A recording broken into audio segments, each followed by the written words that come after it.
வணக்கம். இன்றைய தினம் அதிர்ஷ்டம் தரும் கனவுகள் இரண்டாவது பாகத்தை நாம் தெரிந்து கொள்ள இருக்கிறோம். அரிசியை கனவில் கண்டாலோ, சந்தையில் வாங்கி வருவது போல கனவு கண்டாலோ செய்யும் தொழில் அபிவிருத்தி அடையும், லாபம் அதிகரிக்கும்.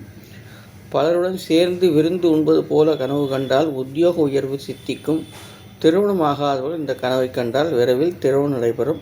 திருமணம் ஆனவர்கள் விருந்துண்டு மகிழ்வதாக கனவு கண்டால் விரைவில் குழந்தை பாக்கியம் உண்டாகும். எழுதி கொண்டிருப்பது போல ஒருவர் கனவு கண்டால் நற்செய்திகள் விரைவில் அவரை தேடி வரும். கனவில் பறவைகள் மற்றும் விலங்குகள் தோன்றும் காட்சிகளுக்கு குறிப்பிட்ட பலனை சொல்கிறது சொப்பன சாஸ்திரம். கனவில் கன்றுக்குட்டியை கண்டால் செல்வ சேமிப்பு ஏற்படும். கனவில் அணில்களை கண்டால் குடும்பத்தில் சுபீட்சம் ஏற்படுவதை குறிக்கும்.